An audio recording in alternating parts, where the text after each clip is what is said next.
हनुमान जी को भगवान राम का सबसे प्रिय भक्त माना जाता है। हनुमान जी भगवान राम से बहुत प्रेम करते थे। जब श्री राम अयोध्या के राजा बने तब हनुमान जी दिन रात उनकी सेवा में लगे रहते। एक बार सभी ब्राह्मण और विद्वान भगवान राम की सभा में उपस्थित हुए, जिसमें देव ऋषि नारद, गुरु वशिष्ठ और विश्वामित्र जैसे बड़े बड़े विद्वान वहां पर चर्चा करने के लिए इकट्ठा हुए थे कि भगवान राम का नाम उनके अस्तित्व से बड़ा है। संकट मोचन हनुमान भी इस सभा में मौजूद थे, लेकिन वह कुछ भी बोल नहीं रहे थे।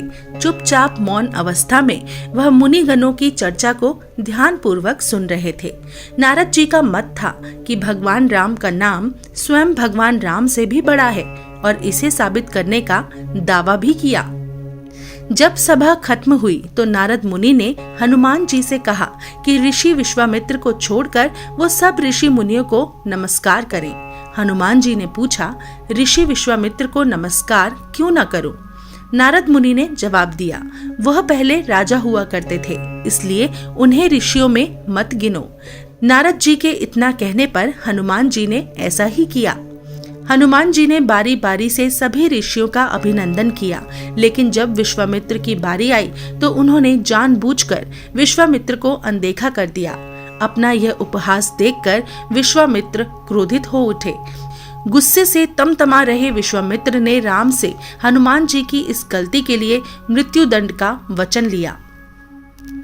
भगवान राम हनुमान जी से बहुत प्रेम करते थे, लेकिन विश्वामित्र भी उनके गुरु थे।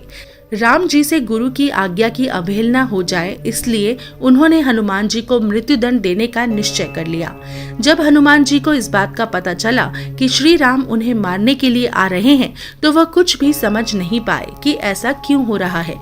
लेकिन देव ऋषि नारद ने उन्हें राम नाम जपते रहने की सलाह दी। एक वृक्ष के नीचे बैठे हनुमान जी जय श्री राम का जाप करने लगे। राम धुन लगते ही वह गहरे ध्यान में लीन हो गए।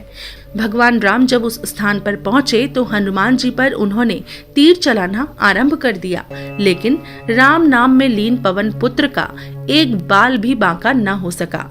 जब श्री राम ने यह देखा तो वह असमंजस की स्थिति में पड़ गए और मन ही मन में विचार किया कि जो भक्त मेरा नाम जप रहा है उसका मैं तो क्या, कोई भी कुछ नहीं बिगाड़ सकता।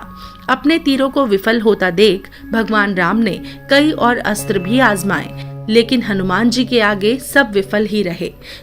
जब हनुमान जी पर किसी भी अस्त्र का कोई असर नहीं हुआ तो भगवान राम ने प्रलयकारी ब्रह्मास्त्र का प्रयोग हनुमान जी पर किया, लेकिन ब्रह्मास्त्र का भी कोई असर हनुमान जी पर नहीं हुआ। पृथ्वी पर प्रलय जैसे संकट बनते देख नारद विश्वामित्र के पास गए और सब सच बता दिया। इसके बाद विश्वामित्र ने राम को वचन से मुक्त कर दिया और इस तरह देव ऋषि नारद ने यह सिद्ध कर दिया कि राम नाम भगवान राम से भी बड़ा है।